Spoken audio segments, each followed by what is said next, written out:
الرحمن الرحیم۔ آج سورہ یونس کا خلاصہ بیان کیا جائے گا۔ تو سب سے پہلے سورہ یونس کے اندر اللہ تعالیٰ یہ ارشاد فرماتے ہیں کہ ہم نے انہیں کتاب دی، اور ایسی کتاب دی کہ جو کتاب حکیم ہے، حکمت والی ہے، اور یہ احسان کیا کہ انہی کی جن سے ہم نے ایک انسان کی معرفت وحی کا پیغام ان کی طرف بھیجا۔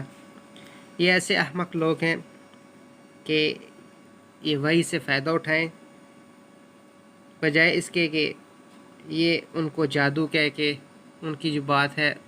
ان میں جو تاثیر ہے، اس تاثیر کو کہتے ہیں یہ جادو ہے، اور ماننے سے انکار کر دیتے ہیں، ان کی بات کو تسلیم نہیں کرتے۔ پھر اس کے بعد اللہ تعالیٰ نے یہ بتایا کہ یہ لوگ ایسے ہیں کہ یہ اللہ تعالیٰ کے پیغام جو ہے اس سے انکار کرنے والے ہیں، اللہ تعالیٰ کی جو وحی ہے اس کو یہ قبول نہیں کرتے۔ لیکن جب ان لوگوں کو مصیبت آتی ہے تو یہ پھر اللہ ہی کی طرف رجوع کرتے ہیں، تو جب پھر مصیبت ٹل جاتی ہیں تو ایسے ظالم ہیں، پھر یہ اللہ تعالیٰ کی باتوں سے اعراض کرنا شروع کر دیتے ہیں۔ پھر اللہ تعالیٰ نے فرمایا کہ تم لوگ جو جتنی مرضی بھی نافرمانی کر لو اور دنیا کی زندگی پہ جتنے مرضی تم مغرور ہو جاؤ، لیکن اس بات پر مغرور نہ ہونا کہ تم اللہ تعالیٰ کے پیغام کو تسلیم نہیں کرو گے تو اللہ تعالیٰ کی ذات تم کو دنیا اور آخرت میں عزت دے گی۔ ایسا نہیں ہو سکتا، کہ بلکہ تم کو اللہ تعالیٰ کی طرف سے ناکامی اور ذلت ضرور مل کر رہے گی۔ پھر اس کے بعد اللہ تعالیٰ نے بتایا کہ یہ لوگ اللہ تعالیٰ کو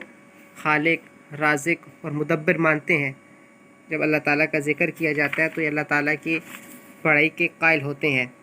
لیکن پھر بھی اللہ تعالیٰ کے جو احکامات ہیں ان سے یہ لوگ جی چراتے ہیں، اور قرآن پر یہ الزام لگاتے ہیں کہ یہ گویا کہ آپ صلی اللہ علیہ وسلم نے خود بنا لیا ہے، اور حالانکہ وہ حق ہے اور اس کے اوپر عمل نہیں کرتے۔ پھر اللہ تعالیٰ نے ان کے بارے میں بتایا کہ یہ اگر تکذیب سے باز نہ آئے تو آپ بھی کیا کریں، آپ بھی ان سے بیزاری کا اعلان کر دیں۔ یہ لوگ ایسے ہیں کہ جو باطن کے اندھے ہیں اور بہرے ہیں، یہ قرآن حکیم کو کسی طرح بھی نہیں سمجھ سکتے، اگرچہ قرآن پاک ان کے سامنے پیش کیا جاتا ہے۔ پھر اللہ تعالیٰ نے ارشاد فرمایا کہ یہ قرآن جو ہے یہ شفا ہے، اور اگر یہ دنیا کے سارے خزانے بھی دے کے اللہ تعالیٰ سے جان چھڑانا چاہیں گے عذاب سے، یعنی تو ہی اس سے عذاب نہیں چھڑا سکیں گے۔ پھر اللہ تعالیٰ نے آپ صلی اللہ علیہ وسلم کو خطاب کر کے فرمایا کہ ہم آپ کی تلاوت قرآن اور باقی اعمال حیات سے پوری طرح واقف ہیں، جو آپ نیک اعمال کرتے ہیں۔ ایسے اللہ والوں کو اللہ اپنی بارگاہ میں جو ہے بلند درجہ دے گا، اور ان کو کوئی بھی خطرہ وغیرہ نہیں ہوگا، اور آپ جو ہیں، آپ کے جو مخالفین ہیں، آپ ان کی باتوں سے ذرا بھی دل برداشتہ نہ ہوا کریں۔ پھر اس کے بعد اللہ تعالیٰ نے نوح علیہ السلام کا ذکر کیا، اور اس کے بعد بتایا کہ انبیاء علیہ السلام سے جو عناد رکھنے والے ہوتے ہیں وہ کبھی بھی کامیاب نہیں ہوتے، وہ ناکامی ہوتے ہیں۔ پھر اس کے بعد اللہ تعالیٰ نے موسیٰ علیہ السلام کا بھی ذکر کیا، اور فرعون کے بارے میں بتایا کہ فرعون جو تھا اپنے پورے لشکر سمیت موسیٰ علیہ السلام کے خلاف نکلا، لیکن غرق ہو گیا، اس کو کوئی بھی کامیابی نصیب نہ ہو سکی۔ پھر اس کے بعد اللہ تعالیٰ نے کہا کہ اے مخاطبین قرآن، اس میں شک مت کرو، کیونکہ